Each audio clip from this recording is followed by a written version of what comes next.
Gardens, we know, are a great way to give your family freshly grown food all summer long. And one of the easiest and most delicious things to grow are ingredients perfect for homemade salsa.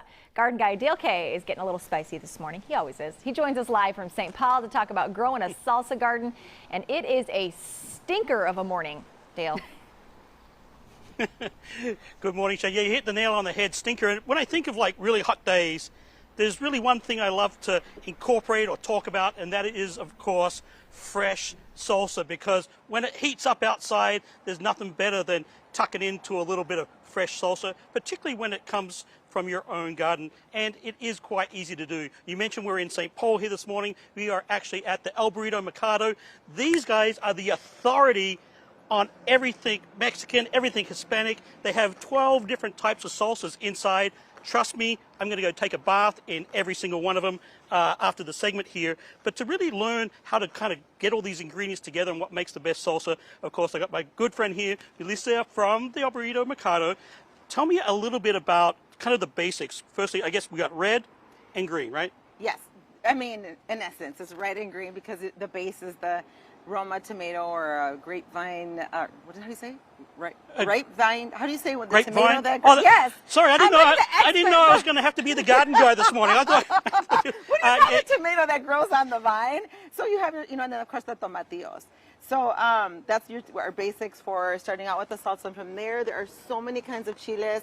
And this particular salsa, Dale, that I want to talk to you about, we don't offer in the deli, but it's a cool one because a lot of people don't know you can mix the tomatillo and the roma. And so what we did is, if you over here, this is what it looks like raw, right? You take the husk off, wash it, clean it up, boil it, or roast it like we did. Do it on the grill, do it on a griddle. Everything, just throw everything on there. Leave the chiles. These are the arbol peppers. Is that spicy? This is spicy, and you only want to do it a few minutes or a few seconds on each side. When it starts to get toasty, it'll get bitter. And that's hotter than the jalapeno, right? Hotter than serrano. Yes. So if you're very sensitive to spicy, are you? No, okay. I don't think so. No, you eat her all the time. It can be spicy. So depending on what you can tolerate, add more peppers, or just use jalapeño, or only do one. I mean, it's just because it's flavorful either way. Just the fact that it's kind of roasted already. I'm going to use the old-fashioned blender here, the molcajete stone mortars that we sell here. How do you say that in Spanish again? What'd you say? Molcajete. All right, my Australian tongue can't wrap itself around any of that. So if you want a nice chunky salsa, this is what you would do. Of course, you would in the modern way, you would use your pulse, right? Blender, yep. Blend or pulse, and then you can get a nice chunky salsa like this beautiful one here. And this is the one that's blended between the two. This is the one that is blended. All right, I'm going to do a little. And this is the one that's not offered in the. This is not. Okay, so look how beautiful and chunky this is. And actually, if you do want to do it with the stone mortar, my God, I can't say it in English. I can't say it in Spanish. between the two of us, we I know, dale. You mash it up. You beat it up. Mash it up. Beat it up in a blender or this stone thing. Molcajete. What do you think? Okay, Which one did you try? That one. Okay, this is salsa fresca. That's spicy, right? Yes.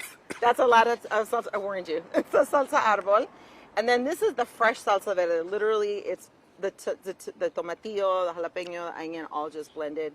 Then you can that one's really nice. It's beautiful. I love that one. And then this is the same thing, but just fully blended. It's delicious on tacos, on grilled meats, grilled fish. Go for it. There's a clean one. There you go.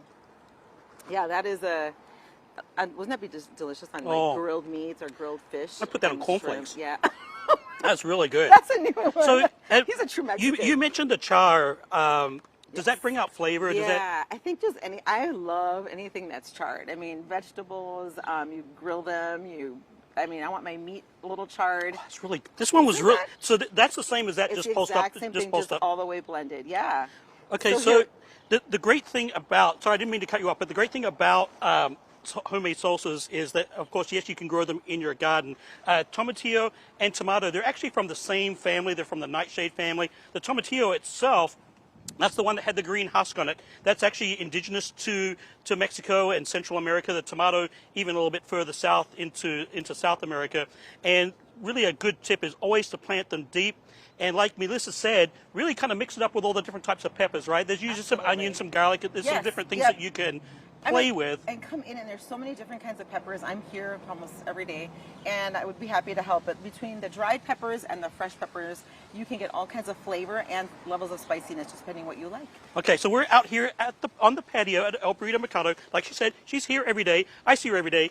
Try some salsas inside, get the taste buds working, and then, of course, grow them in your own backyard. I wasn't kidding when I said I was going to take a bath in this. Oh, okay. You know, you just want to take. No, that's just. That's okay, now you that have is to a take little it home. rip-off. I love you. I love you. I love you. There's a lot of actually- love That's wrapped gonna be around going Yep. a bucket of spicy goodness. Okay, We're that you taking make it. shots. Yeah. Oh, we're taking shots, salsa shots.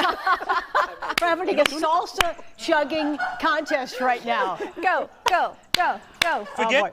Forget the tequila. Forget the tequila. It's just the salsa. No, actually, let's bring in some tequila. Let's get more. I know, actually. These two would be a good time. Thank you, guys. Good.